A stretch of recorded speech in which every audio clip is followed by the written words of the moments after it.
Esta entrevista es patrocinado por Café Sombra Grande. Despierta tu historia.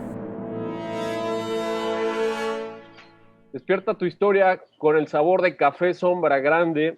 Estamos con Santiago Roncagliolo. Él nació en Lima, Perú. Es escritor y cuenta ya con 6 novelas bajo el brazo, todas ellas traducidas y publicadas en 20 idiomas. Ha desempeñado trabajo periodístico y es creador y guionista donde ha desarrollado películas y series para producciones de España, Estados Unidos, Brasil, México y Perú. Y ahora, tras 5 años de ausencia en el escenario literario, nos presenta su estrenado trabajo, un thriller llamado Y líbranos del mal. ¿Qué tal, Santiago? ¿Cómo estás? ¿Qué tal? ¿Cómo va eso?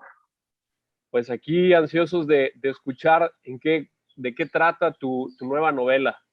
Por favor, si nos puedes contar. Pues es un thriller sobre secretos familiares. Es la historia de un chico que no sabe nada en realidad de su padre y que va al país de origen de su padre a descubrir quién es. Pero lo que va a descubrir es terrible. Son secretos que su familia ha tratado de no contar por mucho tiempo y, y sin embargo es el origen de él mismo. Mientras él investiga a su padre, también sabe de dónde salió él. Ok, ok. Eh, ¿Cuál sería el tema central de la historia?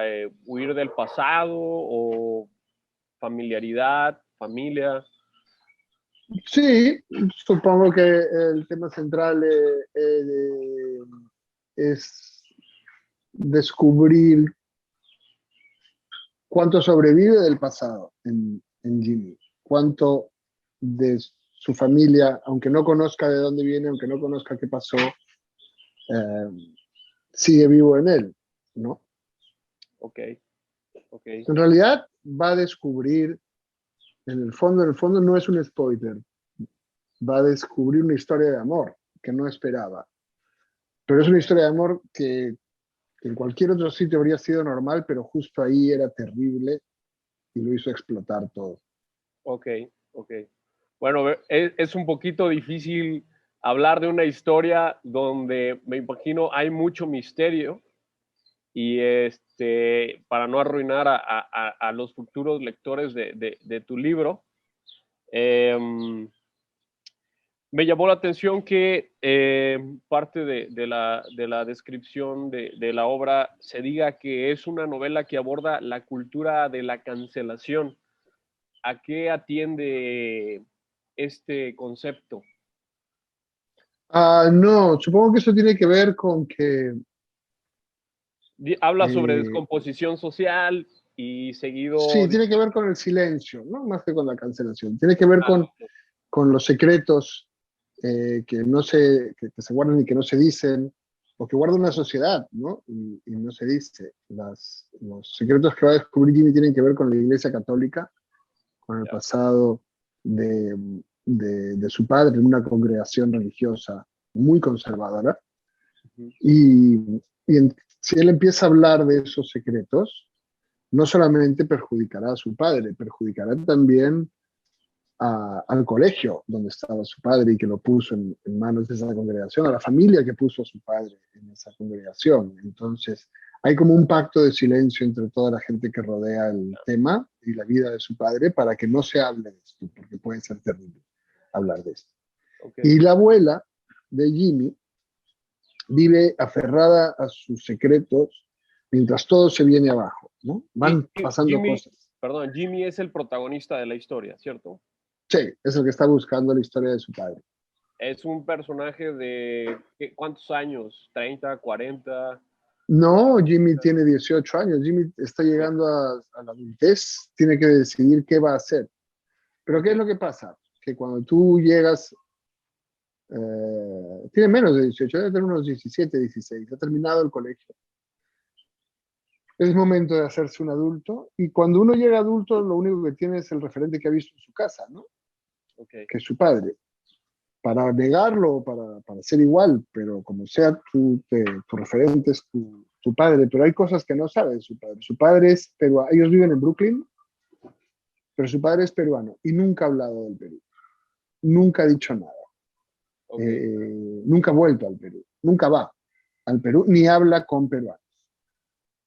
Y cuando la abuela se pone enferma, Jimmy tiene que ir, bueno, alguien tiene que ir a cuidarla. Y el padre de Jimmy dice que él no va a ir. Así que Jimmy va a cuidar a su abuela, sin entender por qué no va su padre a cuidar a su propia madre, y ahí descubrirá por qué no va, por qué no puede volver a ese lugar, ¿no? En ese lugar está el pasado que quiere esconder. Ok, ok. O sea que el móvil es la enfermedad de la abuela, el padre se niega y Jimmy es el que asume el papel para ir a auxiliar a la abuela, ¿cierto? Sí, Ok, y es ahí donde se desencadena todo lo que viene de la historia. sí, él va conociendo gente que conoció a su padre, un cura, una monja, eh, un vecino, y ellos le van contando a pedacitos la historia, ¿no? Okay, de este padre, y que se convirtió en un monstruo, y cómo se convirtió en un monstruo. ok, ok. Tiene mucho contexto político y religioso, por eso el título de Y líbranos del mal. Tiene que ver con, bueno, cosas que pasaron en muchos países, también en México, en Chile, en Irlanda, de una iglesia católica con mucho poder político Ya, y que por lo tanto podía evitar que se hable de ciertos temas. ya, ya. Y podía hacer tu vida muy complicada si te ponías a hablar de eso, ¿no? Ok. Y eso es también lo que sostiene todo el silencio que guardan los personajes. Pero con esta ficción tú haces un paralelismo, ¿no? O sea, te inspiras retomas la realidad y la desarrollaste en una ficción para hablar sobre este tema. Claro, hay muchas cosas en ese tema de las que nadie te va a hablar. A mí me interesan mucho no tanto los buenos de las historias, sino los malos. Claro, ¿Por qué alguien hace cosas terribles? Me interesa mucho más que por qué alguien hace cosas buenas. Ya sé por qué alguien hace cosas buenas.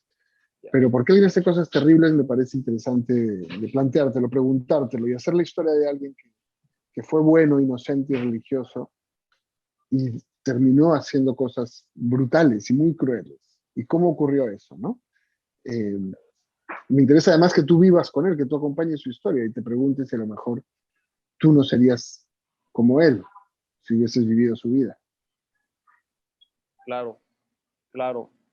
Por eso el eslogan tener conciencia del mal nos expande la realidad.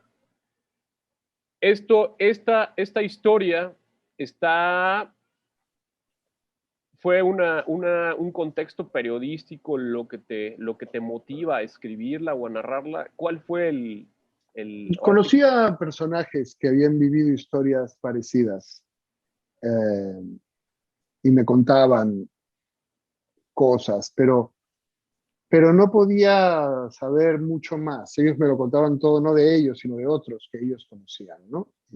Ok, Y, y entonces es cuando te planteas, ¿no? Hacer una novela, cuando sabes que ya no vas a conseguir la historia real y que te la tienes que imaginar, que tienes que tratar de pensar qué podría haber pasado en todo ese sitio del que hay silencio, del que nadie te quiere hablar.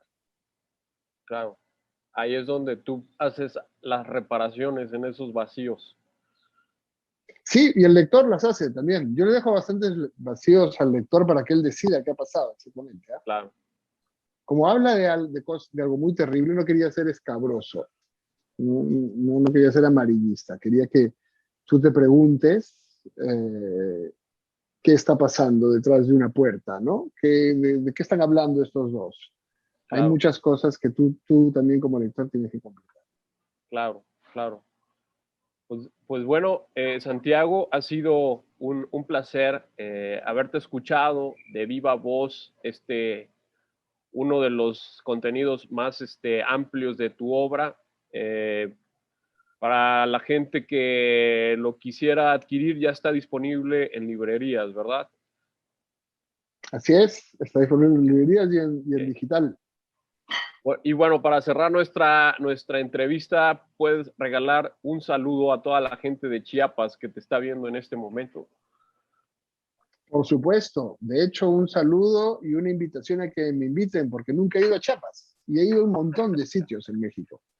Y fui chilango cuando era niño, crecí en el DF. Así que me falta Chiapas.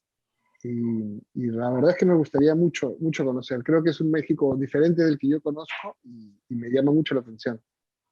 Tus redes sociales para que salga el que te llegue a invitar, el anfitrión. Pues me lo puede decir en @tweetroncayolo en Twitter o en Instagram Santiago-Roncayolo. Perfecto. Esta entrevista es patrocinado por Café Sombra Grande. Despierta tu historia.